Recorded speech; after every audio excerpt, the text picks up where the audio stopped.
मेरे प्रियो, आप सबों को नमस्कार। मसीह अभिवादन, जय मसीह के। आज हम बातचीत करने चाह रहा हूँ दान का बारे में। दान अर्थात दशांश देना चाहिए कि नहीं, और देना चाहिए तो क्यों। आइए हम लोग देखें। अय्यूब के पुस्तक 1 अध्याय 21वां पद को पढ़ें। अय्यूब 1:21वां पद क्या कहता है? मैं अपनी माँ के पेट से नंगा निकला और वहीं नंगा लौट जाऊंगा। यहोवा ने दिया और यहोवा ने ही लिया, यहोवा का नाम धन्य है। आइए हम लोग प्रार्थना करें। पवित्र परमेश्वर पिता, आप ही के नाम का शुक्रगुजार करते हुए आपकी चरण के नीचे आते हैं। प्रभु, आज को इस समय आपके नाम का बड़ाई हो, आपके नाम का महिमा। प्रभु, आज आपने हम लोग को यह वचन को दिया, ये वचन का रहस्य खोलने के लिए तू ही मदद कर, शक्ति दे, सामर्थ्य दे। पवित्र आत्मा में चला, महिमा तेरी हो, यीशु के नाम में आमेन आमेन। मेरे प्रियो, परमेश्वर जीवन दाता है। वह हमारी सब आवश्यकताओं को पूरा करता है और हमें आनंदमय जीवन देता है। इसमें ये आनंदमय जीवन में आपका धन संपत्ति की वस्तुएं भी सम्मिलित है। मेरे प्रियो, जैसे आपने पढ़े ना, अय्यूब 1:21वां पद, मैं तो अपनी माँ के पेट से नंगाई आया, नंगाई निकला और वहीं नंगा लौट जाऊंगा। यहोवा ने दिया है, यहोवा ही लिया। क्या आप समझ रहे हैं? मालूम है, अय्यूब एक धनी मनी व्यक्ति बनते हुए भी, एक अच्छा व्यक्ति बनते हुए, जिसका सारा धन संपत्ति, गाय बैल जानवर, पत्नी बाल बच्चे खत्म हो गए, नष्ट हो चुके हैं, ऐसा अवस्था में भी वो बोलता, यहोवा परमेश्वर ने दिया है वही लेता, नंगा आया नंगा जाऊंगा। क्या ऐसा हृदय आप और मेरे पास है? मेरे प्रियो, क्योंकि आपका धन संपत्ति, आपके पास जो है स्वास्थ्य, हर एक चीज के ऊपर में प्रभु परमेश्वर का ही नियंत्रण है। मेरे प्रियो, आइए तो देखें। सौपदेशक की पुस्तक हम लोग देखें, 5वां अध्याय, सौपदेशक 5 उसका 9 पद को देखें हम लोग। सौपदेशक 5 उसका 9 पद मेरे साथ खोलिए यदि है तो। 9 पद में बोलता, भूमि की उपज सबके लिए, वरन खेती से राजा का भी काम निकलता है। हालेलुया। सौपदेशक 5 का 9 नहीं 19 पद। हालेलुया। 19 पद ऐसा लिखता है। 19 में सुने, वरन हर एक मनुष्य जिसे परमेश्वर ने धन संपत्ति दी हो और उसने उनसे आनंद भोगने और उसमें से अपना भाग लेने और परिश्रम करते हुए आनंद करने की शक्ति भी दी हो, यह परमेश्वर का वरदान है। हालेलुया। मेरे प्रियो, यहाँ सौपदेशक 5 का 19 बोलता, और एक मनुष्य जिसे परमेश्वर ने धन संपत्ति दी हो और उनसे आनंद भोगने और उसमें से अपना भाग लेने और परिश्रम करते हुए आनंद करने की भी शक्ति दी है। आप पर मुझे धन संपत्ति, बल बुद्धि विवेक शक्ति देने वाला वही परमेश्वर। मेरे प्रियो, उसमें हम लोग आनंद करना होगा, आनंद उठाना होगा। मत्ती की पुस्तक 6वां अध्याय, यदि आप 6:20 से 30 तक पढ़ेंगे तो 26 से 30 यहाँ बोलता, आकाश के पक्षियों को देखो, वे न बोते हैं न काटते हैं और न खतों में बटोरते हैं, फिर भी तुम्हारा स्वर्गीय पिता उनको खिलाता है। क्या तुम उनसे अधिक मूल्य नहीं रखते? तुम में कौन है जो चिंता करके अपनी आयु में एक घड़ी भी जोड़ता हो? और वस्त्र के लिए क्यों चिंता करते हो? जंगली शोषण पर ध्यान करो कि वे कैसे बढ़ते हैं। वे न तो परिश्रम करते हैं न काटते हैं, तो भी मैं तुमसे कहता हूँ कि सुलेमान भी अपने सारे वैभव में उनमें से किसी के समान वस्त्र पहने हुए न था। इसलिए जब परमेश्वर मैदान की घास को जो आ जाए और कल बाढ़ में झोंक जाएगी ऐसा वस्त्र पहनाता है, तो हे अल्प विश्वासियों, तुमको वह इनसे बढ़कर क्यों नहीं पहनाएगा। हालेलुया। मेरे प्रियो, यहाँ परमेश्वर आप पर मुझे उदाहरण देता है आकाश का पक्षियों को, जंगली शोषणों को, शोषण का फूलों को हम लोग उससे बढ़कर हैं बोलता। सही में जैसे घास पौधा चिड़िया वैसे हमारा जीवन भी, लेकिन इतने अंतर है हम लोग समझते हैं, लेकिन हमारा जीवन का भी सारा श्रेय परमेश्वर के ऊपर में जाता है। मेरे प्रियो, हम लोग को याद करना होगा पहला तिमोथी की पुस्तक 6 अध्याय,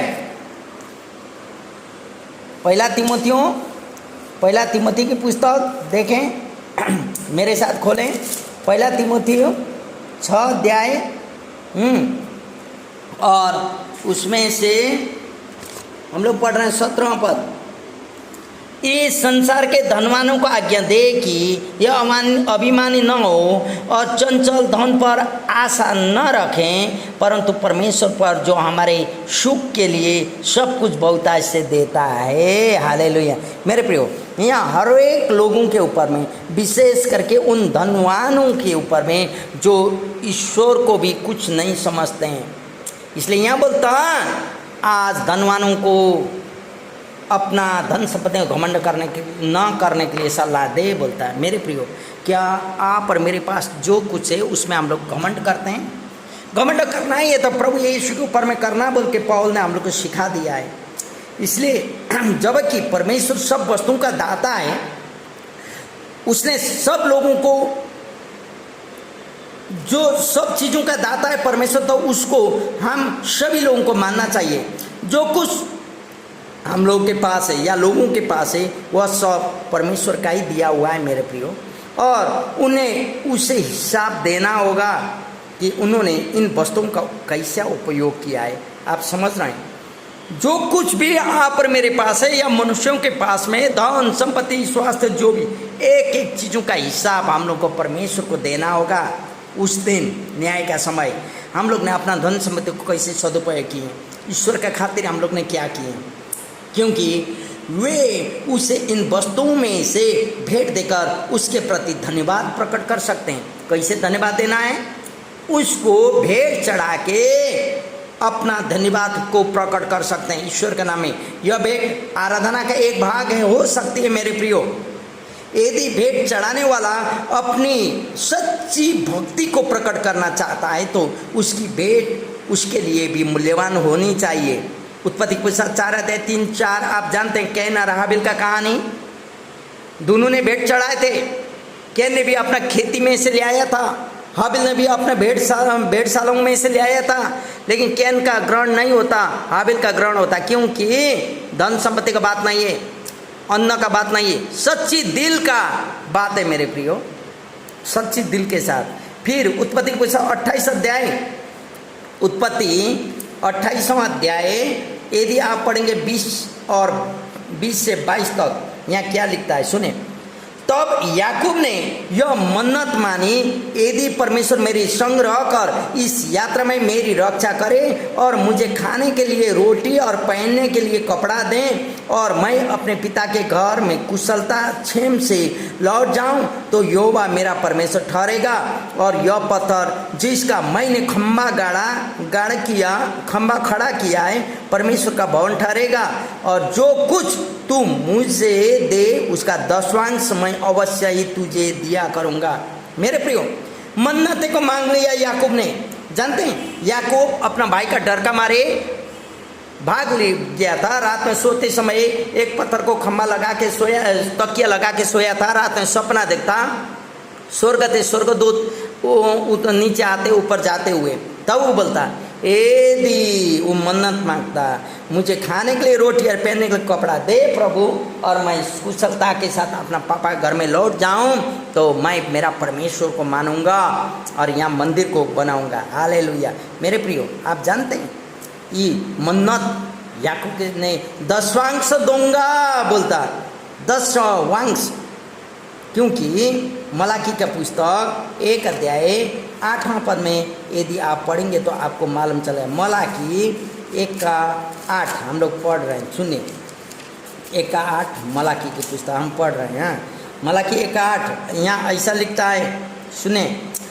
जब तुम अंधे पशु को बलि करने के लिए समीप ले आते हो तो क्या यह बुरा नहीं? जब तुम लंगड़े या रोगी पशुओं को ले आते हो तो क्या यह बुरा नहीं? अपने हाकिम के पास ऐसी भेंट ले जाओ, क्या वह तुमसे प्रसन्न होगा या तुम पर अनुग्रह करेगा? सेनाओं का यहोवा की यही वचन है। हालेलुया। मेरे प्रियो, हम लोग 10 अंश का बात तो छोड़ दीजिए, कई बार हम लोग फटे कटे नोटों को प्रभु के पास ले आते हैं जो संसार में नहीं चलता है।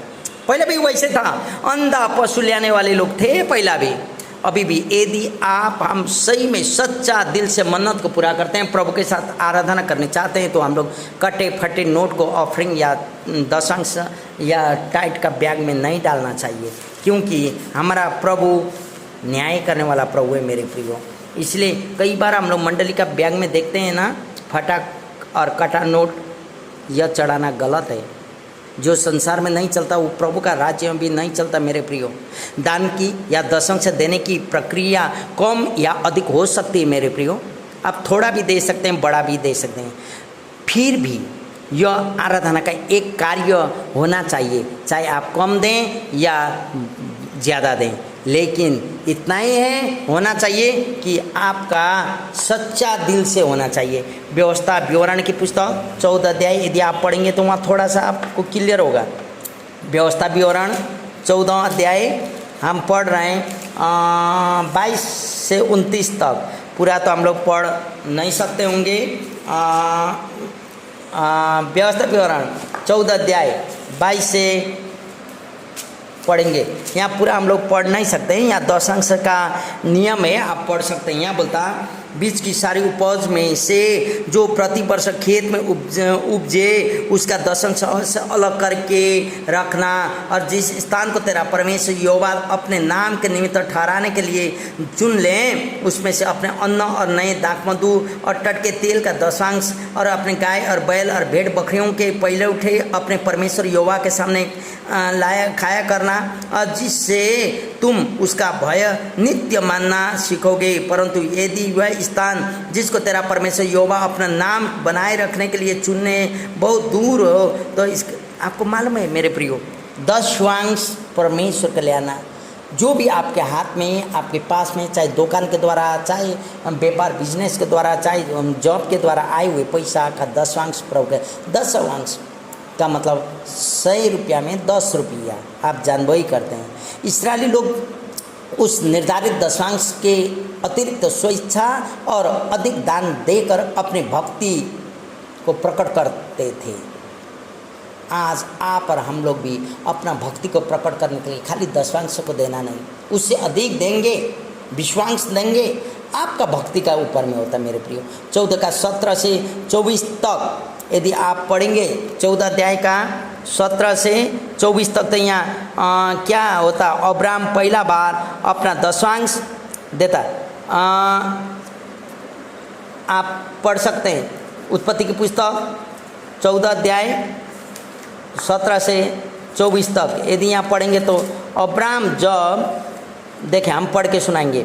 हाँ, उत्पत्ति 14 पढ़ने से हम लोग को क्लियर होता है। हम पढ़ रहे हैं, देखिए मेरे साथ निकालिए 14 17 से 24 सर्र पढ़ रहे हैं हम लोग।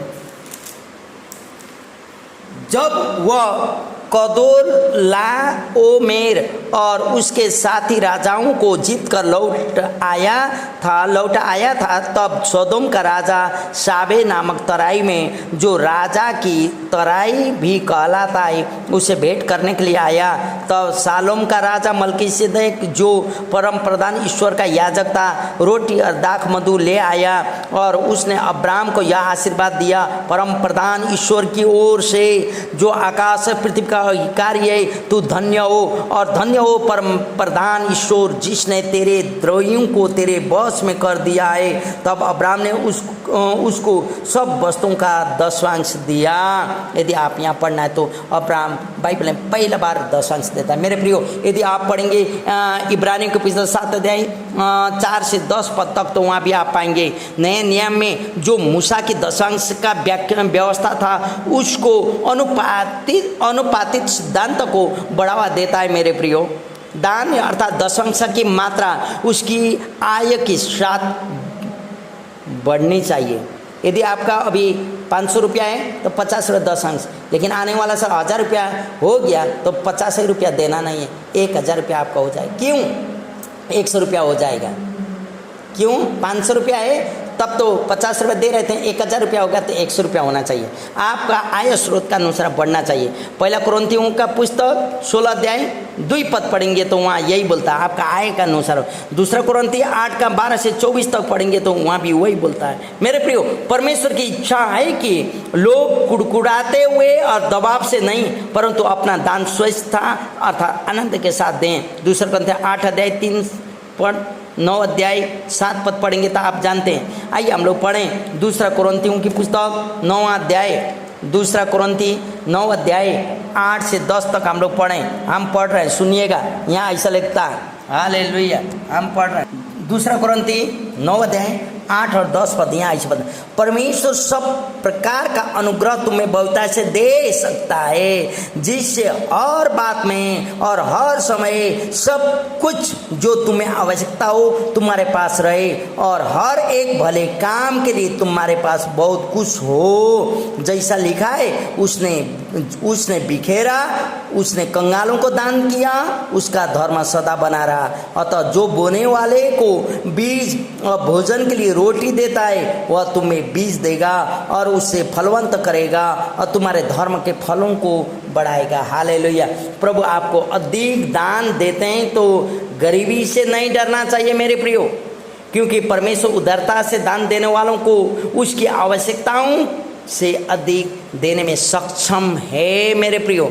इसलिए हाँ हमारे पास नहीं है, हम क्या देंगे बोलेंगे तो और गरीबी के ऊपर गरीबी, नहीं, कुछ भी नहीं होगा। यदि आप यही दूसरा कुरिन्थी 9 अध्याय का 7 पद पढ़ेंगे तो आपको मालूम चलता है, यहाँ बोलता और एक जन जैसा मन से ठाने वैसे दान करे, न कुड़ के और न दबाव से, क्योंकि परमेश्वर हर से देने वाला से प्रेम करता है। मेरे प्रियो, आपको डरना नहीं है, आप परमेश्वर ने धन्यवादी बनना है। प्रभु आपको देने वाला हर एक कार्य में आशीष करे। और आज ये मैसेज संसार भर में से जहाँ से भी आप लोग सुन रहे हैं, प्रभु आप लोगों का जीवन बहुता से आशीष करते रहे। और मेरे प्रियो, मेरा सवाल था दान दक्षिणा देना चाहिए कि नहीं। दान दशवांश देना चाहिए और दूसरा सवाल था कितना देना चाहिए। जितना देना है उतना ही देना। यदि आपका आय ज़्यादा है तो 10% कम से कम देना होगा। क्यों देना? क्योंकि ये एक आराधना का भाग है, आज्ञा भी है और आराधना का भाग भी है। इसलिए हम लोग को दान दशवांश प्रभु को देना होगा। अपना जीवन में आशीष पाने के लिए भी परमेश्वर को आराधना के रूप में हम लोग को देना होगा। आमेन।